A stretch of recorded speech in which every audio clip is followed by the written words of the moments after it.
The lonely rancher found an Apache woman in his home.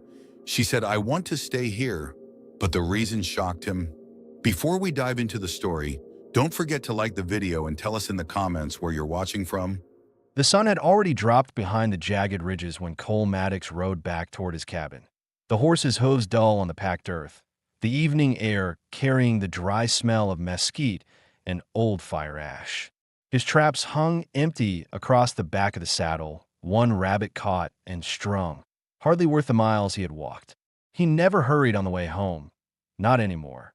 There was no one waiting, and nothing inside those four walls that couldn't stay quiet another hour.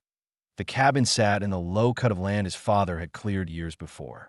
It leaned against the wind now, roof patched where storms had torn shingles away, half the logs gray with rot and dust. A lantern burned faint through the single window, though he hadn't left it lit. Cole stopped at once, his hand resting on the worn stock of his rifle. The horse shifted beneath him. Sensing his unease, he dismounted slow, boots crunching on gravel, and moved toward the door with the same steady caution he had carried since the war years.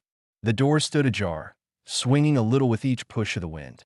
He pressed it with the muzzle of the rifle, stepped inside, and let his eyes adjust to the dim glow of fire. Someone was there by the hearth. An Apache woman sat hunched on the floorboards, knees drawn tight to her chest, long black hair loose and tangled over her shoulders. Her dress was deerskin, ripped at the seams, dirt ground into the fabric, the bodice torn open across the chest so the firelight caught on the line of her cleavage and the curve of her shoulder. Dark bruises ringed her arms and thighs. She looked like she had been beaten, chased, maybe worse, but she held herself upright as if daring him to order her out. Cole didn't lower the rifle. His pulse thudded hard, though his face stayed flat. He had buried his wife and child on the hill behind the cabin years ago, and since then had no patience for company, least of all strangers. He thought of all the trouble she could bring, raiders, bounty men, or worse. But then she looked at him, not with pleading, not with shame. Her eyes were steady, sharp even through exhaustion. And in halting English, rough and strained, she spoke. "I want to stay here." The words caught him off guard, cut deeper than if she had begged for food. He had expected fear or silence or lies. Not this. That he kept his rifle lifted a moment longer, studying her. The firelight threw the bruises across her skin into relief. The torn seams of her dress framing her curves in a way that stirred something he didn't want to name. He swallowed hard, pulled his gaze back up to her eyes, and finally lowered the rifle. His voice came low and rough and used a speech. "Why here?" She shifted, straightening her back against the log wall. Her knuckles were white where she gripped the fabric at her knees. "Men hunt me," she said, each word broken but certain. "If I go, I die." Cole stood silent, the weight of her words pressing against the quiet of the room. Outside, the wind scraped against the eaves, rattling loose boards. He should tell her to leave, that she wasn't his problem, that she'd only drag more death to his door. That was the sensible thing, but instead, he set the rifle down against the wall. His hand lingered there longer than needed, as if unsure of the choice he had already made. "Sit by the fire," he muttered. "You'll eat, then we'll see." For the first time in years, his cabin was no longer empty. Cole set his hat on the table and pulled the rabbit down from his saddle string. His hands worked with the quiet efficiency of a man long used to doing every chore alone. The knife cut clean through fur and sinew, and soon he had meat stripped, washed, and set in the pot above the fire. He could feel her eyes on him the whole time, watchful but not afraid, the way someone trapped between exhaustion and pride would study every move to measure what kind of man stood in front of them. He had questions. Anyone would. Who were the men hunting her? Why had she chosen his cabin of all places? But he didn't ask them yet, because he knew the answers might give him a reason to turn her out, and he wasn't ready to do that. Not after hearing the blunt truth she had spoken. The smell of rabbit and beans thickened the air, carrying warmth through the small room. He handed her a tin cup with water first. She drank fast, too fast, water spilling down her chin and soaking into the torn neckline of her dress. He looked away before his eyes lingered. Hunger and thirst had stripped her of caution. When the stew was ready, he ladled some into a tin bowl and set it in front of her. She hesitated, glanced at him once, then ate in silence, every bite sharp and quick, as if someone might snatch the food away. He noticed the way her fingers trembled, not from cold, but from a body starved too long. After a while she slowed, chewing careful, glancing at him again like she feared he might grow angry at how much she had eaten. He only pushed another piece of bread across the table. Her hand brushed his as she took it. The touch was brief, accidental, but left a charge in the air neither of them acknowledged. When her hunger eased, Cole finally spoke. "What's your name?" Her lips pressed together before she answered, as though the word itself was dangerous. "Naya." He repeated it once, steady. She gave a short nod, as if testing how it sounded from his mouth, that he leaned back in the chair, eyes narrowed. "You walked here alone. How far?" Her gaze dropped to the fire. 3, maybe 4 days. No food. Men came. Took camp, took women. "I run." She hesitated, then added in a whisper, "They want me back." Cole felt the words settle heavy in the room. Raiders, bounty men, or worse, it didn't matter. Trouble always came in threes, and she had just brought it through his door. He should have told her to leave then, should have ended it before it started. But he looked at the bruises circling her arms, at the dirt ground into her legs, and the defiance in the way she sat upright anyway. Instead, he nodded toward the bedroll by the stove. "You sleep there. Fire will hold through the night." She moved slow, her steps uneven, before lowering herself onto the blanket. She didn't thank him, but her eyes lingered on his face in a way that said more than words. He pulled his coat tighter, sat back in the chair with his rifle near his hand, and let the silence stretch through the thin walls. The night wind pushed against the cabin. Coyotes cried far off. Inside, 2 strangers kept their distance, but the air had shifted. His home no longer belonged to him alone, and for the first time in years, he wasn't sure if that felt like a burden or a relief. The morning broke with a pale strip of light cutting through the cracked window, dust hanging in the air, and the sharp chill that always came before the sun rose high enough to warm the land. Cole woke first, stiff from sleeping half in the chair, rifle across his lap. The fire burned down to embers. His eyes shifted to the bedroll by the stove. Naya was still there, curled under the blanket, her breathing steady, her long hair spread across her shoulder like a dark curtain. For a moment, he wondered if she had slipped out in the night, if he would open his eyes to find the cabin empty again, but she hadn't. She was still there, and the sight stirred something he hadn't felt in years, an uneasy sense that someone depended on him again. She stirred soon after, pushing herself up with effort, her hand pressed against her ribs as though the bruises ached deep. Cole watched without speaking, waiting to see what she would do. Instead of asking for food or water, she crouched by the fire, fed it with kindling she had stacked neatly beside the hearth, then swept the ashes out with a worn broom that leaned in the corner. It startled him that she knew where anything was in the cabin. He realized she must have moved quietly through the room while he slept, studying, learning, and yet not taking anything. Cole stood, stretched his sore shoulders, and pulled on his boots. "You could have gone," he said flatly. Naya looked up, dark eyes steady. "Men outside. I die if I go." The answer was simple, not meant as pleading, but as fact. She reached for his shirt, the one she had patched the night before, and set it across the stool, her stitches tight and clean. She had worked by firelight when he wasn't looking. He didn't know why that detail stuck with him, but it did. He stepped outside into the sharp air, split wood at the chopping block until his arms burned, then carried it inside. She had already fetched water from the creek, her legs and hem wet from the icy current. But she set the bucket down with a faint look of pride, like she was proving she wasn't here just to take. He noticed the way her teeth chattered, the way her fingers were red from the cold, and he tossed her a rag to dry her hands without a word. They shared rabbit stew left from the night before. Cole ate slow, his eyes on her as she dipped the bread into the broth. He caught himself wondering about things he never asked. Her tribe, where she came from, what they had done to her to leave her with those bruises. Listeners might ask why he didn't demand the full story right then, Why a man who lived alone and trusted no one would allow a stranger to settle under his roof. The truth was in the silence between them. He could see the weight she carried without hearing the words. She had been stripped of everything but the will to stay alive. He knew that look too well. After the meal, she gathered his coat, the one with a sleeve half torn, and threaded it with the last of his wax string. Cole stood in the doorway, watching her sew with small, careful motions, her brow furrowed, her bare feet tucked under the hem of her torn dress. The fabric pulled across her chest when she leaned forward, seemed strained and revealing glimpses of skin she no longer seemed aware of. He looked away, jaw tight, forcing himself back outside to mend a fence line, but the image lingered with him as he worked that by sundown. The rhythm between them had taken shape.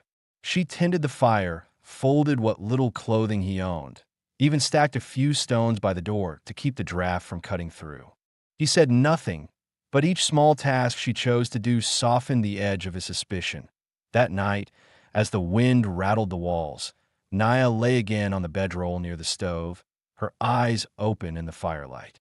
Cole sat in the chair, pretending not to notice when her gaze drifted toward him and lingered. She had spoken little, but her silence wasn't empty. It was defiance, resilience, and something else building in the quiet. Cole closed his eyes, though his rifle still leaned within reach. He didn't know yet if she would bring trouble, but he knew one thing for certain. He wasn't ready to see her walk out that door into the dark. The fourth day came cold and gray, clouds hanging low over the ridges, and the air sharp enough to sting the lungs. Cole left early to check the far snare lines, his rifle slung across his shoulder, but part of his mind stayed back at the cabin.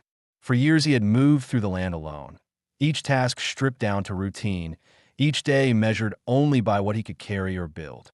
Now, each step away from the cabin pulled against him, his thoughts circling back to whether she would still be there when he returned. When he pushed the door open again at dusk, the lantern already glowed faint inside. The fire burned steady, the room swept, and the scent of beans thickened the air. Naya was crouched by the hearth, stirring the pot with a wooden spoon, her torn dress patched clumsily with scraps from his old shirt. Listeners might have wondered by now what she wore in the hours between, whether she remained in that ruined dress without care, and the answer was clear in the sight before him. She had taken a needle and done what she could, tugging the neckline together, tying raw edges closed with thread so the fabric no longer fell open across her chest. She was still exposed in places, still bruised, but her effort showed she meant to stay as more than a burden. She glanced at him when he entered, her gaze sharp at first, then softening when she saw he carried no strangers with him. She handed him a bowl of beans without a word, her fingers brushing his as she passed it. This time neither looked away. They ate across from each other in silence, the only sounds a scrape of spoons and the pop of the fire. Cole found himself studying the small details he hadn't noticed before. The way her hands moved steady despite calluses, the faint scar at her temple, the stubborn set of her jaw when she chewed. He wondered if she had family left, if anyone searched for her beyond the men who hunted her. He didn't ask, though. He had learned that some answers only hardened the silence. After the meal, she began to clear the bowls, but he stood first, taking them from her hands. "I'll wash," he said, surprising himself. She blinked at him, then let them go, sitting back with the shawl drawn around her shoulders. For a man who hadn't spoken more than a handful of words in months, it was more than habit. It was a choice. Later, when the wind rose outside and the walls shook with the strain, Naya pulled his coat across her lap, mending again by lantern light. Cole sat near, oiling his rifle, the two of them working in silence broken only by the creak of wood and the thread pulling through fabric. At one point the coat slipped, and she leaned forward to gather it. The firelight caught the line of her collarbone, the faint swell of her chest where the fabric still gaped. Cole's eyes lingered a heartbeat too long before he forced himself back to the rifle. Naya noticed. Her hands stilled on the coat, then resumed, slower now. When she finally looked up, there was no shame in her gaze, only a question he couldn't quite answer as he cleared his throat. "Men who chase you, they'll come here," She nodded once. Maybe. Soon. Cole tightened the strap on his rifle, jaw hardening. That was the truth he had known, but avoided naming. Still, he didn't order her out, didn't demand she move on before they arrived. Instead, he stood, draped the finished coat across her shoulders, and said, "Keep warm. Fire won't last without tending." Her lips parted as if she meant to speak, but no words came. Only the faintest nod, the kind that said she understood more than he'd spoken. That night, when she lay on the bedroll, he didn't sit in the chair. He pulled his blanket to the floor a short distance away, close enough that if the door opened or boots sounded in the yard, she wouldn't face it alone. For the first time since she had come into his life, the silence between them no longer felt like two strangers holding ground, but like a fragile thread stretched across the dark, strong enough to keep them both from drifting back into the emptiness they had carried alone. By the fifth day, the air had turned sharper, a thin layer of frost clinging to the trough outside, the kind that told Cole winter would not wait long to press down on the borderlands. He saddled his horse early, leaving Naya by the fire with a half loaf of bread and the tin kettle. He said nothing when he rode out, but his eyes lingered on her once, steady and unreadable, before he turned down the trail toward his farthest snare lines that IT was there, half a mile from the cabin, that he found the tracks. 3 pairs of boots pressed deep into the damp earth near the wash. They weren't his, and they weren't from town either. Too fresh, too deliberate. He crouched low, running a hand over the edges, judging the weight and pace. Whoever they were, they carried rifles, and they weren't far ahead. He didn't follow long. He turned back toward the cabin, jaw set, thoughts circling only one fact. She had been right. Men were hunting her, and now they were close. When he came through the cabin door, Naya looked up from where she had been stitching a tear in his blanket. She caught the tension in his stance before he spoke. Her shoulders stiffened. "They come?" she asked. Cole set his rifle against the wall and stripped off his gloves. "Boot tracks. 3 men. Maybe more. Not yet here, but near." She lowered her eyes to the blanket in her lap. For the first time since stepping into his home, her pride faltered, the strength in her posture giving way to something more fragile. "They never stop," she murmured, almost to herself. "Always chasing, always taking back." He could have pressed her for detail then, asked who they were exactly, why they wanted her, what kind of danger she was dragging toward his door. Listeners might have wondered why he didn't demand those answers, why a man as cautious as Cole would allow so much unknown inside his cabin. The truth was written across her bruises, in the hollow under her eyes. He didn't need the whole story to know enough. Whatever they had done, they would do again if they got her back. Instead of words, he moved to the fire, set another log across the coals, and crouched until the flame caught. "You'll stay inside," he said firmly. "If they come, I'll handle it." Naya's gaze lifted, meeting his. She studied him a long time, as though measuring whether he meant it. Then, slow, she nodded. That evening, as dusk settled, Cole sat near the window with his rifle laid across his knees. Naya moved quietly around the room, keeping the fire steady, setting the kettle near the heat, folding the patched blanket at her side. At one point, she crossed the room and set his old cavalry coat over his shoulders. The weight of it startled him more than the gesture itself.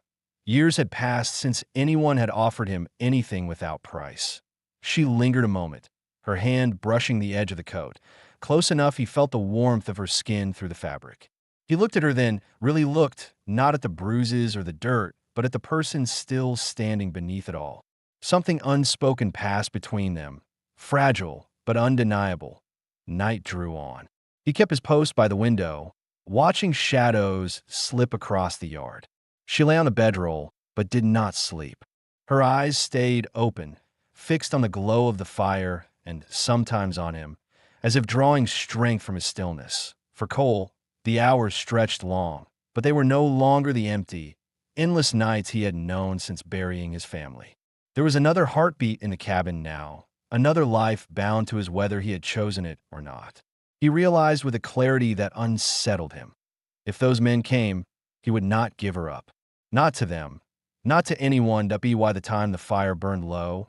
The decision was already made, though neither spoke it aloud. In that silence, the bond between them grew heavier than words could carry.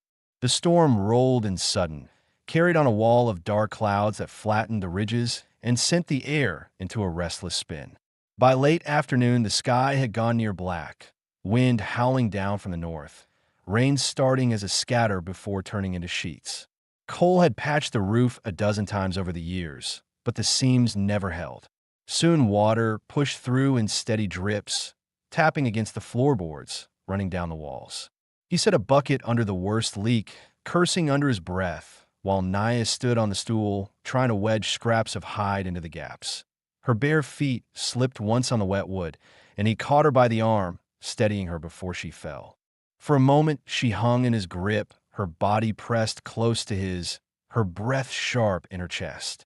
The torn dress clung to her skin, soaked through, fabric plastered against her curves. Cole let her go quick, jaw tight, as though the heat of her skin had burned. She only glanced at him once before climbing back up, silent, determined to hold the patch against the rain. Together they worked through the downpour, his hammer beating steady from the outside while she pressed against the leaks inside, calling to him in her rough English when the water pushed through again. By the time the worst of it passed, both were soaked through, hair dripping, clothes heavy, the fire nearly drowned in smoke. Inside, Cole stripped off his coat and tossed it near the hearth. He raked wet hair back from his face, then glanced at her. Naya knelt by the fire, dress plastered to her body, steam rising from the fabric as the heat licked it dry. The seams had given again during the storm, pulling open across her chest, the neckline revealing more of her than she seemed to notice. Her hands trembled faintly as she fed the fire. Cole turned his face away, forcing his focus on the rifle he set against the wall. He had lived without touch for so long that every detail pressed sharper into him than it should. The line of her collarbone in the firelight, the rise and fall of her chest, the way her damp hair clung to her cheek. Listeners might have wondered why he didn't demand answers then.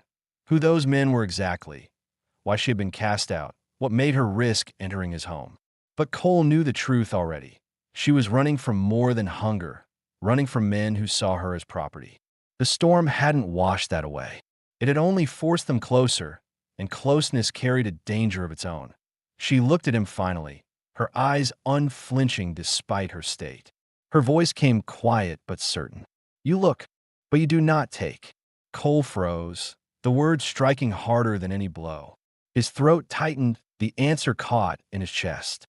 "You're safe here," he said at last, his voice low, rough, but steady. Her lips parted, as if she might say more, but instead she turned back to the fire, pulling the blanket tighter around herself. The storm pounded against the cabin a while longer, but the silence inside shifted. It was no longer two strangers waiting out the rain. It was something heavier, something that settled between them and refused to move. That night, Cole didn't take the chair by the window. He stretched his blanket on the floor closer to the hearth, nearer to her. She lay with her back to him, but he could see the slow rise and fall of her breathing, hear the faint hitch when she pulled the blanket higher against her chin. He stared at the ceiling, listening to the rain ease, and realized there would be no turning back. Whatever bond had started in the first days was no longer uncertain. It was rooting deep in the silence, stronger than either of them had chosen, but neither would deny. The storm had barely cleared when the next danger came. The morning broke with low fog curling across the ground, damp air clinging to every board of the cabin. Cole stepped outside at first light, boots sinking in soft earth, and saw what he'd feared. Boot tracks leading up the ridge and back down again, circling near the creek. The men hadn't gone far. They had been watching through the night. He crouched, studying the depth and spacing, his hand brushing mud as he counted at least 3, maybe 4. Armed, moving slow, patient. When he returned to the cabin, Naya was already awake, sitting cross-legged near the fire with his coat wrapped around her shoulders. She saw the hardness in his face and didn't ask. She already knew. "They close," she said, her voice flat, almost resigned. Cole set his rifle on the table, checking the chamber, wiping moisture from the stock. "Closer than before. They'll come here if they think you're inside." For a long moment, silence held between them, the fire snapping in the grate. Listeners might have wondered why he didn't just send her out, push her toward the ridges to lead the danger away from his home. It would have been the easier choice, the safer one for him. But Cole had already made his decision the night before, when he laid his blanket close to hers. Sending her out now would have been no different than pulling the trigger himself. He met her eyes and said it plain. "You'll stay here. I won't hand you over." Her lips parted, eyes flickering with something like disbelief. No one had ever promised her that before. She nodded once, slow, but her hands clenched the coat tighter. The hours dragged heavy. Cole took his post near the window, rifle across his knees, watching the tree line through the shifting fog. Naya moved quietly through the room, keeping the fire fed, keeping her hands busy to hide the tremor in them. She boiled water, tore the last of the bread into small pieces, and set half near him, though he didn't look away from the yard. At one point, she came close, kneeling beside him to set the cup within reach. Her shoulder brushed his arm. He didn't pull away. By midday, voices cut through the stillness, rough, careless, calling in English laced with curses. They were close now, maybe 20 yards, searching the brush. Naya froze by the fire, her breath caught, her eyes wide with the memory of every chase. Cole pressed a finger to his lips and motioned her down to the floor. She slid behind the table, her body trembling. Though her eyes stayed locked on his, the men lingered. One voice shouted her name, mocking, drawn out like a taunt. Another laughed, the sound sharp as glass. Cole's grip tightened on the rifle. He tracked the sound, breath slow, jaw set, every muscle coiled. If they pushed through the door, he would fire without hesitation. But after a long stretch, the voices drifted further away, fading into the trees. The men hadn't found courage to approach the cabin yet. Cole stayed at the window until the last sound of them was gone. Only then did he lower the rifle, the tension leaving his shoulders in a heavy exhale. When he turned, Naya was still crouched on the floor, watching him. She rose carefully, the coat slipping from her shoulders, and stepped close. Her hand lifted, hesitant, then touched his arm, the first time she had reached for him without necessity. "You keep me alive," she whispered, voice breaking between gratitude and something deeper. Cole didn't answer, but he let her lean against him, her head settling just below his shoulder. For years, he had carried silence like a burden, each night heavier than the last. Now, for the first time since his wife's grave had gone cold, silence felt like something else, something shared. That night, he didn't keep distance.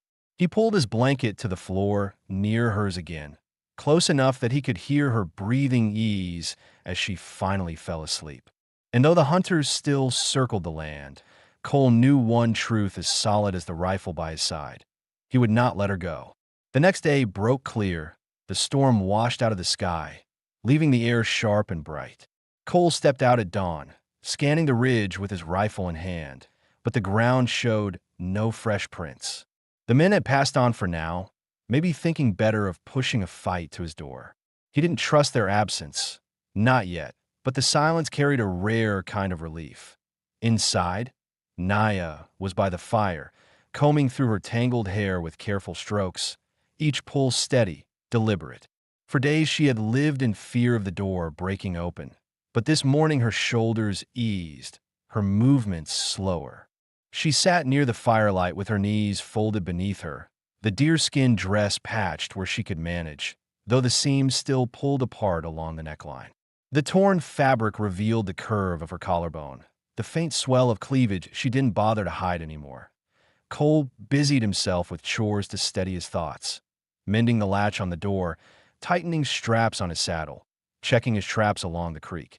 But every time he glanced back at her, he felt that same pull, the one he had resisted since the first night. Listeners might have wondered why he hadn't tried to ask her about what had happened before she came, whether she had family left, whether someone still searched for her beyond the men who hunted her. But Cole didn't ask because he understood he had buried too much of his own past to drag hers into the open before she was ready. Some things were better shown in silence. That evening, they shared the last of the beans. Naya handed him bread, her fingers brushing his again, lingering this time. She didn't look away. Her gaze stayed fixed on him in the fire's glow, steady, unafraid. He felt the weight of it, the way her eyes stripped away the guarded distance he had carried for years. After supper, she pulled his coat across her lap again, running the needle through a seam that didn't truly need mending. He sat across from her, oiling the rifle, but his attention strayed. Each time the thread drew tight, her dark hair fell forward, and she brushed it back with a small, unconscious motion. The silence stretched, heavy, but no longer tense. It was alive, filled with everything neither dared to say. When the fire sank lower, she set the coat aside and rose. For a moment she stood still, her bare feet pressing the worn boards, her hands loose at her sides. Then she crossed him, each step slow, deliberate. She stopped close enough that he felt the heat of her body against his arm. Her voice came soft, almost a whisper. "I stay because I choose." The words struck deeper than he expected. She wasn't begging for safety now. She was claiming her place. Cole set the rifle aside and rose to his feet. They stood face to face, the fire crackling low, the night outside pressing silent against the walls. His hand lifted, slow, brushing against her arm, then her cheek. She didn't flinch. Her breath caught, her lips parting just enough to draw him closer. The kiss came natural, unhurried, their mouths meeting in the quiet that had carried them this far. It wasn't desperate. It was the slow breaking of a dam, all the silence, the fear, the unspoken trust spilling into that single touch. Her hands came to his chest, fingers curling into his shirt as though anchoring herself. When they parted, she stayed close, her forehead resting against his, her voice rough but steady. No more running. Cole's hand lingered at her jaw, his eyes steady on hers. No more. That night, she didn't take the bedroll by the stove, and he didn't lay his blanket on the floor. They sat side by side until the fire sank low. The silence no longer a barrier but a bond, a promise sealed not with words but with the choice to stay. The days that followed fell into a rhythm that felt different from anything Cole had known in years. The land was still harsh, the air sharp with the coming winter, but the cabin no longer carried the same weight of emptiness. Naya rose each morning with him, tending the fire before daylight, combing her hair with the calm steadiness of someone who had decided where she belonged. She mended his shirts with scraps she found, patched the blanket so cleanly it looked whole, and boiled beans without needing to ask where the salt was kept. It was a quiet claim, each act placing her more firmly inside his life. Cole found himself watching her as he worked the yard, fixing the fence, hauling wood from the ridge. She moved with purpose, gathering water, sweeping the floor, arranging what little he had as if it mattered that things were in their place. Listeners might have wondered whether she still feared the hunters, whether he expected them to return, but the truth was plain. He kept his rifle close, his eyes sharp, yet no new tracks ever showed, and the silence of the hills stretched long. The men had moved on. What remained now was not danger, but choice point one evening. As frost laced the ground and the fire burned low, Cole set down the saddle strap he had been mending and looked across the room. Naya sat near the hearth, the patched dress falling loose at the neckline, firelight catching on her skin. She lifted her eyes to him, meeting his gaze without hesitation. For weeks, she had lived in the shadow of being chased, of being turned out, of belonging nowhere. Tonight, there was no trace of that fear that he crossed to her, slow but certain, and sat beside her on the floor. She turned toward him, her hands resting on her knees, waiting. He reached for her hand, rough from work yet small against his. He held it, thumb brushing across her knuckles, the words heavy but clear when he spoke. "This is your home now. If you stay as mine." Her lips parted, eyes searching his face, and for the first time since stepping into his cabin, she let the tension drop from her shoulders. She pressed his hand to her chest, where her heartbeat thudded strong beneath the thin fabric. "I stay," she said, firm, her voice steady though her eyes burned with something deeper. I stay because I choose. With you. The fire snapped, sending sparks up the chimney. Cole leaned forward, kissed her again, slow and certain, sealing what words could not. When they pulled apart, she rested against him, her head on his shoulder, his arm wrapping around her with the steadiness of a man who had finally set down a burden too long carried. That night, she did not sleep on the bedroll, and he did not keep to his corner. They lay together under the patched blanket, the sound of the wind outside, replaced by the rhythm of two breaths finding the same pace. It was not passion that marked the moment, not the hunger of survival, but the quiet strength of permanence be why the first thaw of spring. The cabin was no longer a half-repaired ruin but a home. The roof held solid, the yard bore signs of seed she had sown, and the hearth never went cold. Cole still rose early to work the land, but now there was a voice by the fire to greet him, a presence waiting at the table when he came back from the fields. He had thought love was buried with his wife and child, thought silence would be the only companion left to him. But Naya had proven otherwise, not through promises, not through begging, but through the act of staying. And in that choice, she gave him what he hadn't dared hope for, a life worth living again.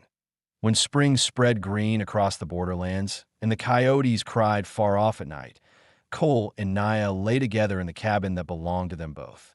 The world outside still carried danger, but inside those walls, the story had found its ending. They had chosen each other. And that was enough, the end.